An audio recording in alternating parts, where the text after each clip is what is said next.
Hello, Madeline here. You are listening to part 2 of Kim Arnold's special topic episode, all about the evolution of her faith in God as influenced by her experiences with her daughter. The last several minutes of part 1 will be the beginning of this episode, just to jog your memory. Enjoy. After 8 weeks of not having any healing on her neck, we went in for another x-ray, and she had nearly complete healing in her neck. So we had gone from our last follow-up x-ray and there being nothing there after having multiple x-rays prior to that showing no healing, and talking to all these doctors, to the following x-ray just showing almost complete healing.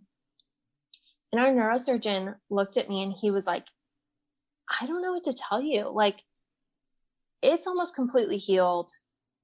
I guess I was wrong.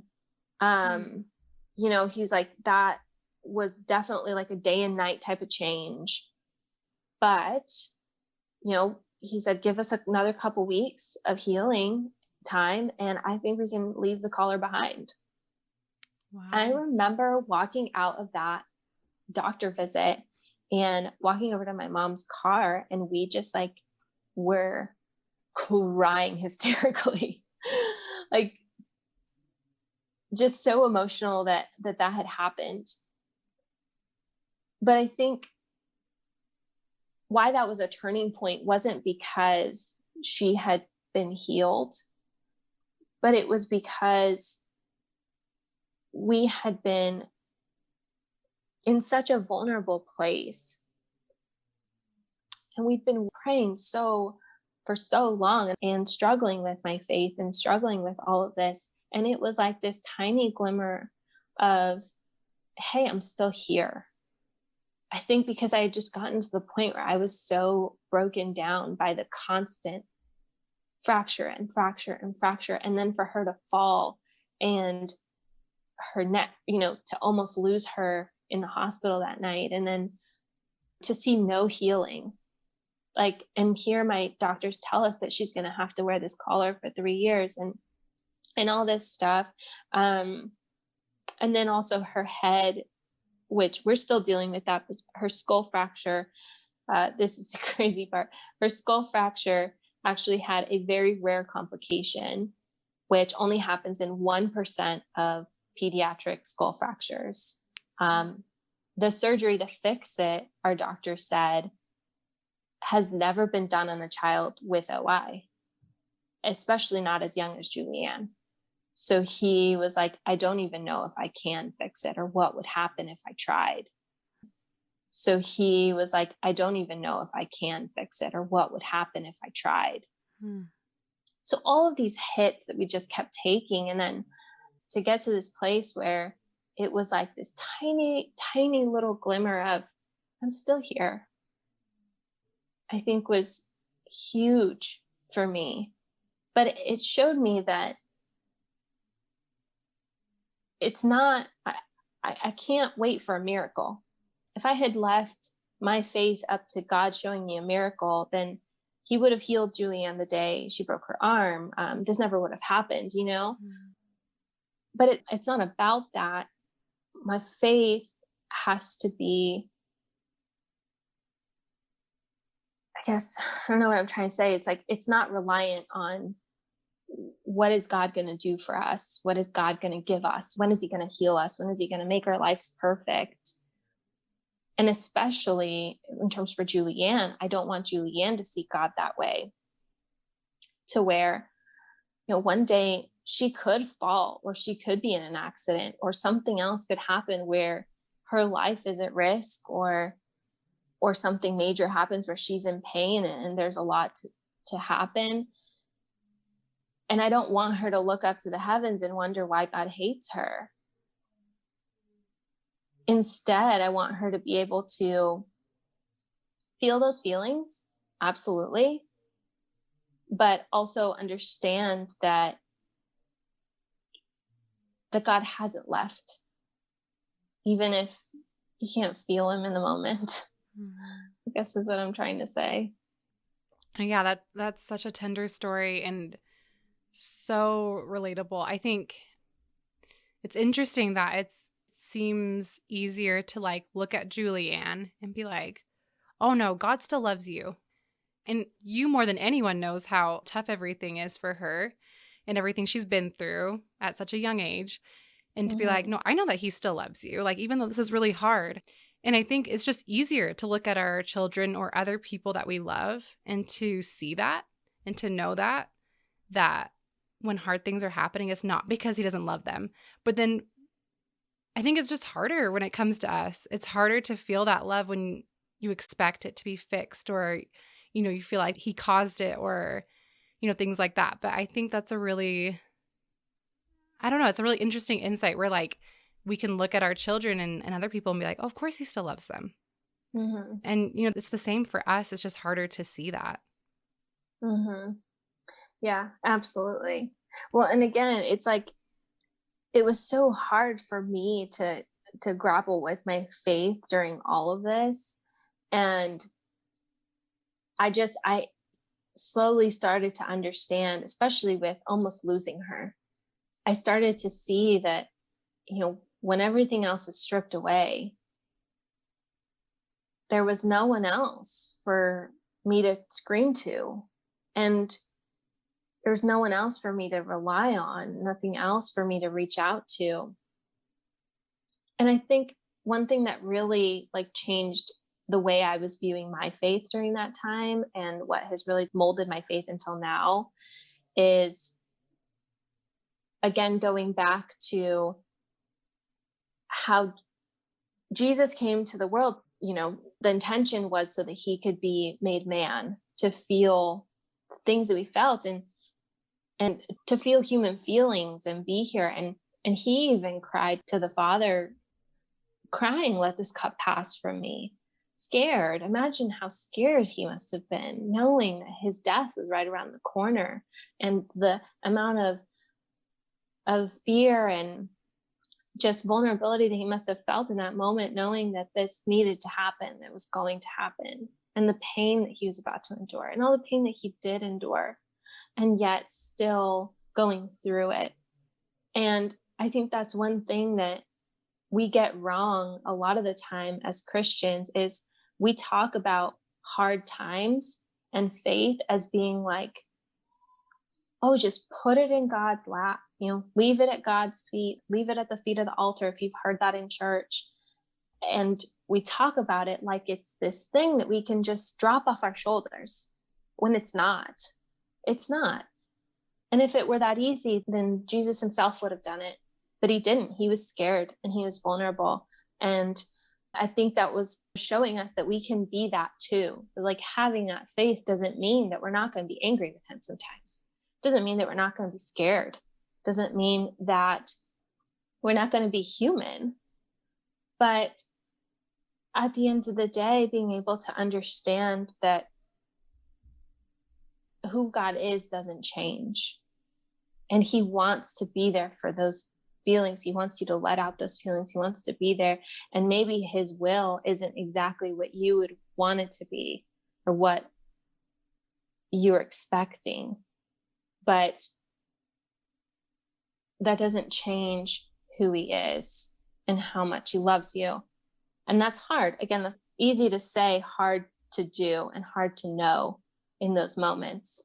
But I think I've come to a place where my faith doesn't just rely on, is Julianne okay today? Or is she going to be okay tomorrow? Or am I going to be okay tomorrow? Or is Brian going to be okay tomorrow?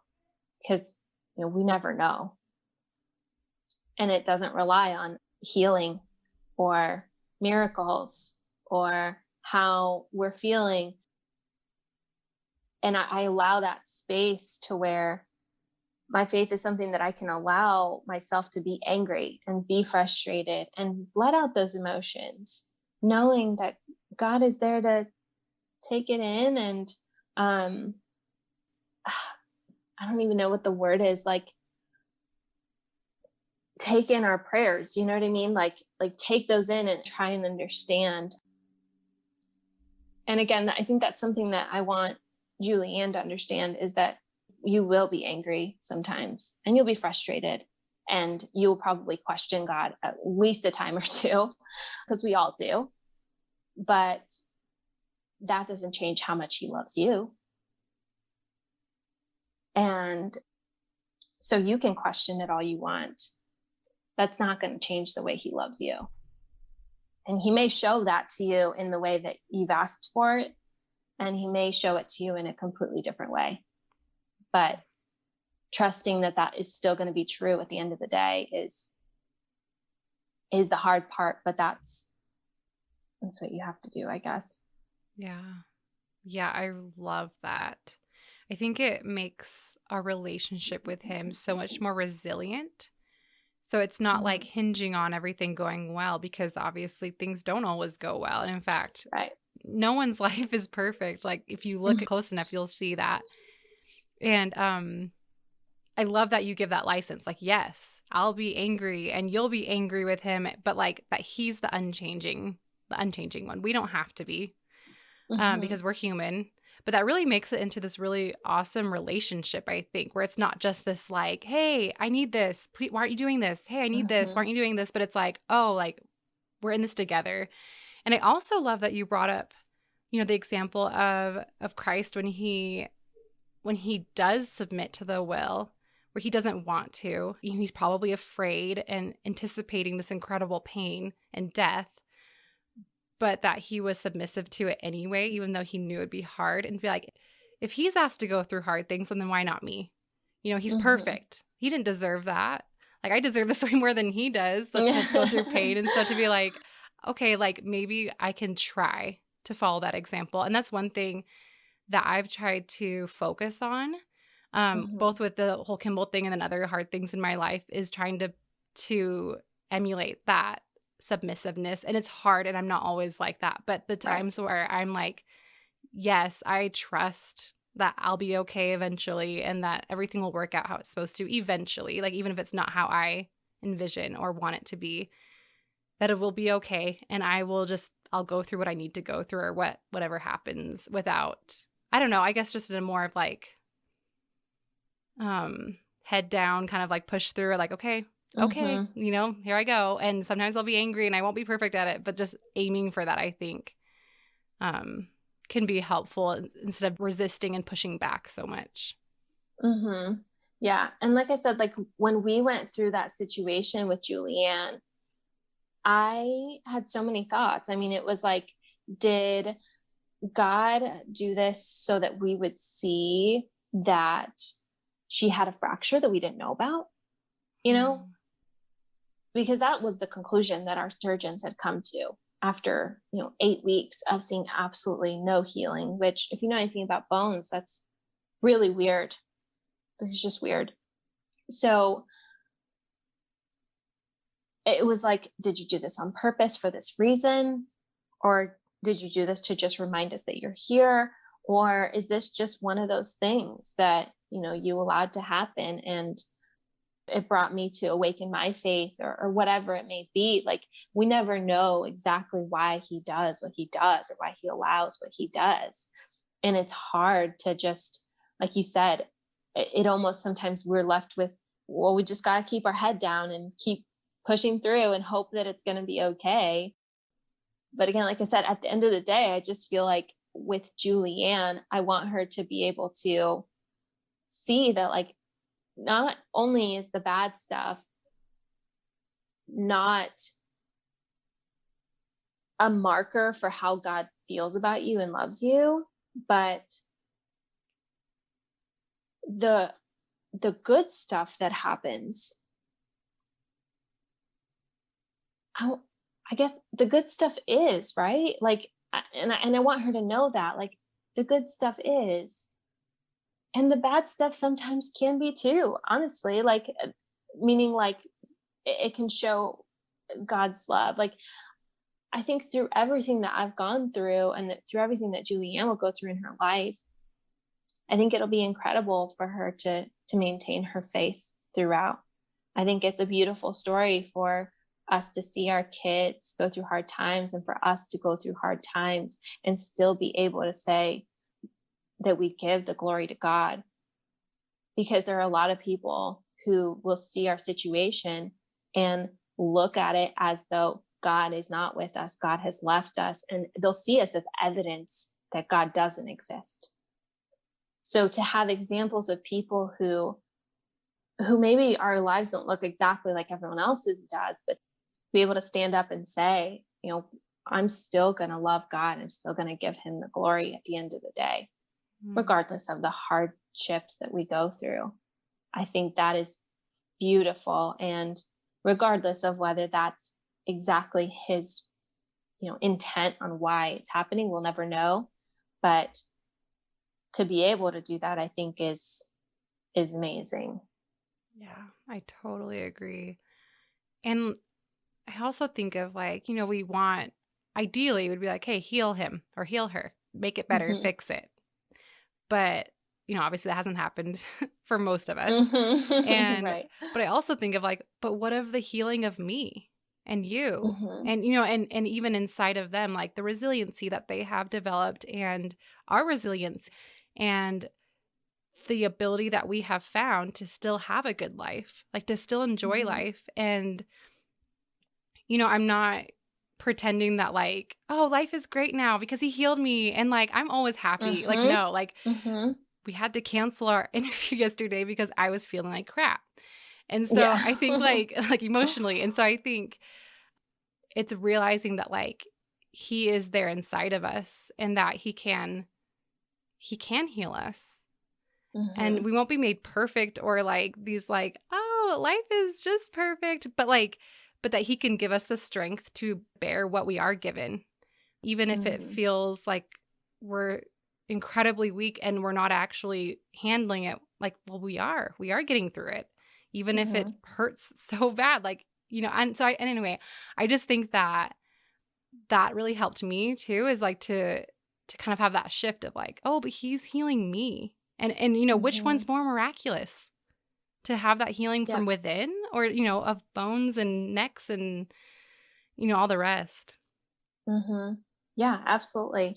And it's hard because you're watching your kids go through it, but you're feeling it as well. And one thing that I always think about is these feelings that I'm feeling right now, these questions that I have about God and his love and his greatness and everything. These are questions that Julianne will have one day. She will develop into these feelings and these thoughts, and she'll have to decide for herself. And it's hard because right now as a mom, and when all of this was happening, it was like God was asking me to not only let my guard down and let faith in, but almost like he was asking me to let go of Julianne, let go of my own child and trust that he will be with her, trust that she's in his hands. It's almost like he was calling my bluff from that first night when she was born. And that's really how I felt. And I think about all the time, I think about the day that Julianne might be a mom. If she marries someone who doesn't have OI, she has a 50% chance of having a child who does have OI. And will that child have more complications than she did? And will God, be asking her the same thing one day? And that's so, so tough. And so being able to, I myself find that healing now, I know that I'll at least be able to offer some type of perspective in her life. And I think just, again, me finding that healing makes me a better mom. It makes me stronger for her to be able to endure all the, the surgeries and everything else that we're going through, to be able to have a perspective of positivity and, like I said, letting myself feel the feelings, but at the same time, coming back to where our faith lies and what we believe. And regardless of the tough times that we may have to go through and all of that, looking at the beautiful things that God has given us and the beautiful things that he's allowed us to have. And there is not a day in my life where I would not be thankful for Julianne exactly as she is, having been given to me by God. Because if you believe in the Bible, you believe that God, knits a child in your womb and creates them very specifically and with intention. And that's one thing that I want her to understand as well, that she was made on purpose, with intention, exactly as she is. Every cell in her body, every strain of her DNA made very specifically and with purpose and with love, and want her to know that. So for me to be able to come to that conclusion now, knowing that this stuff didn't happen because God is mad at me. Stuff didn't happen because I was sinful, or because God doesn't love me, or because God loves someone else more than me and my child. To be able to understand God blessed me with this child, and he made her specifically with purpose and for me and for my family.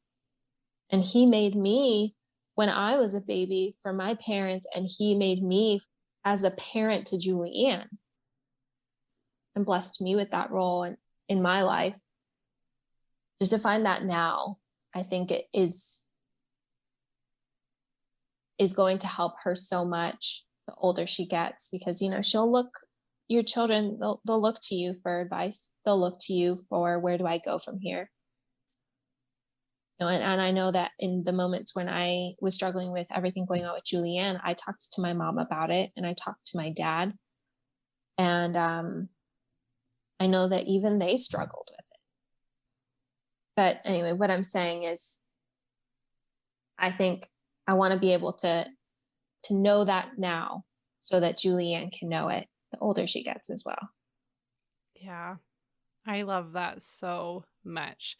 And I think that probably adds a really beautiful amount of purpose behind your faith building and faith strengthening, to be like, this is also for her. Like, this is for me, but it's also for her. And to see that in the future and envision yourselves talking about it and working through it together.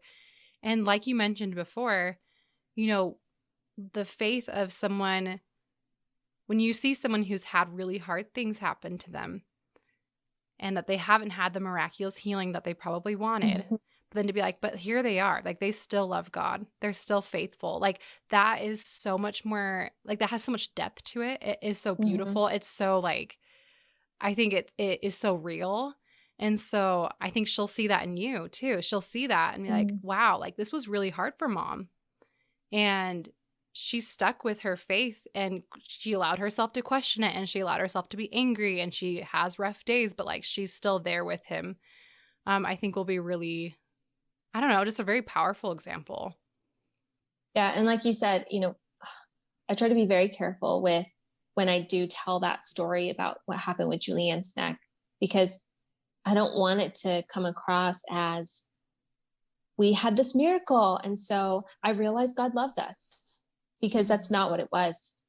Yes, I was thankful that shift happened where we suddenly saw healing in her neck. Yes, I was so grateful. But what really was a turning point throughout that whole situation was that in that moment, in that night, when we were worried that she was even going to make it out of that hospital, it was the vulnerability that I felt. Like I said, feeling the weight of God and understanding that there was nothing in my power. None of it was in my power.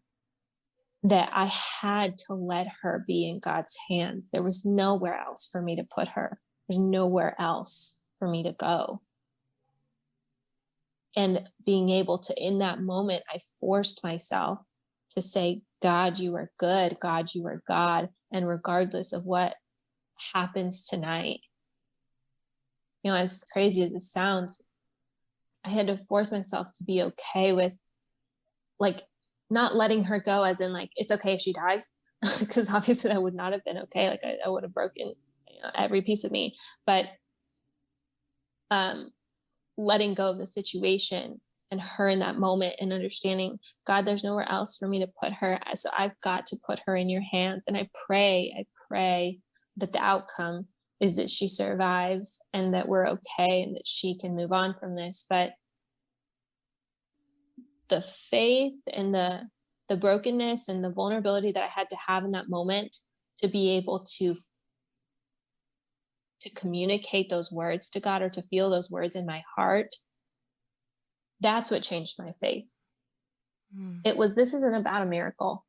If you take her from my arms right now and I have to leave this hospital without her, I will be absolutely broken. But I understand that if I put her in your hands, that's the only place to put her. So your will be done.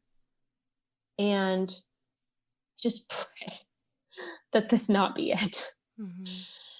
But again, it goes back to that vulnerability, to have that moment just tearing me up inside, but being able to feel like,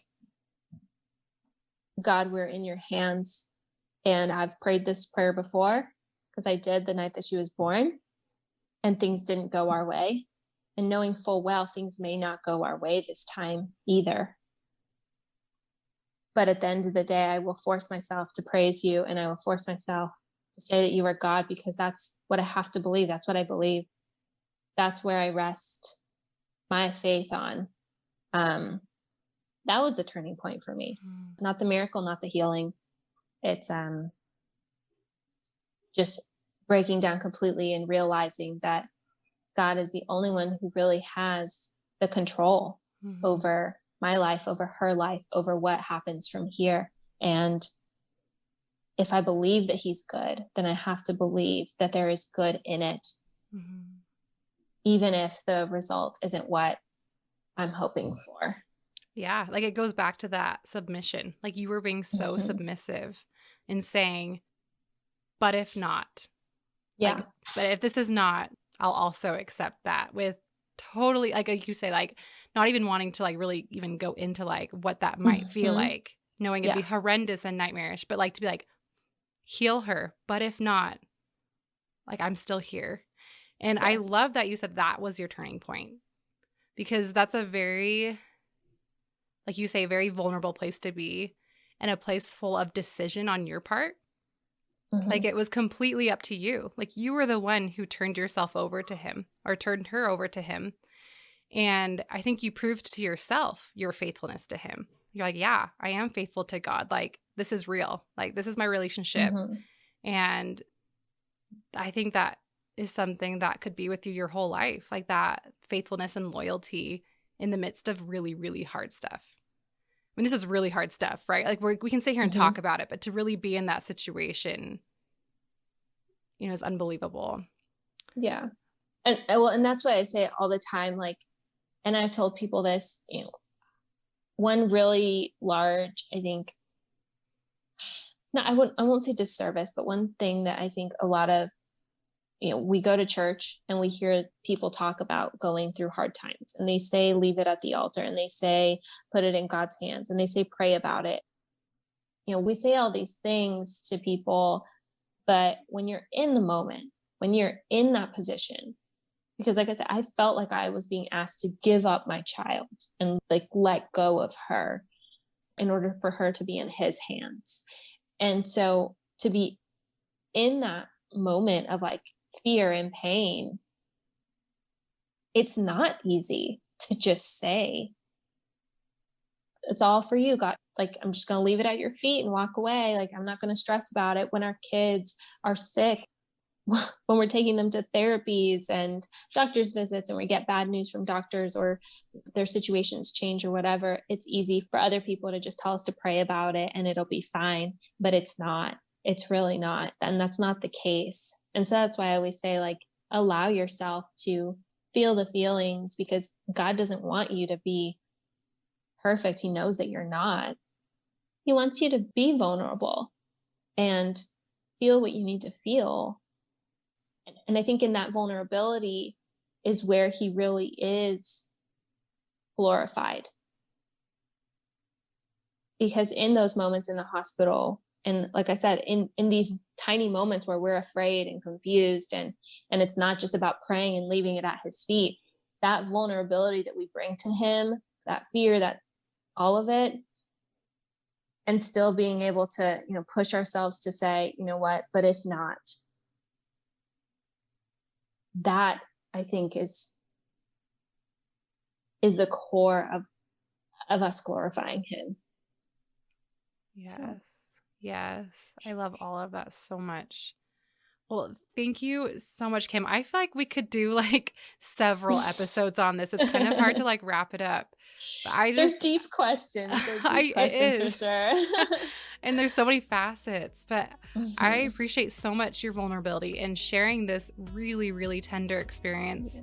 And, I've felt very strengthened by hearing your story and your thoughts on this. And I'm sure that there are many that are also going to be affected by hearing this. And so thank you so much for coming on and sharing. Of course. No, thank you for having me.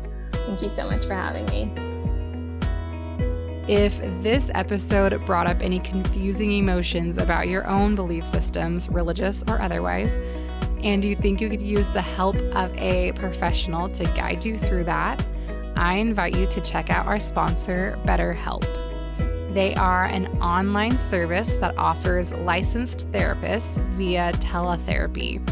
You can meet with them via phone calls, video calls, texting, or with a chat function on the website. It is a more accessible form of therapy, especially for those of us unable to get to traditional in-person therapy. Check out the link to get a discount on your first month of services.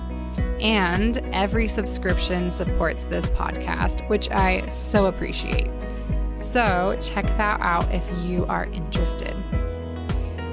Join us next week as I chat with Carrie M. Holt about her experiences with cyclical grief and how that is brought up by anniversary dates of past trauma and struggle with her son medically. Her son is a teenager, and I so appreciate her perspective since I am much earlier in the journey. Don't miss it. See you then.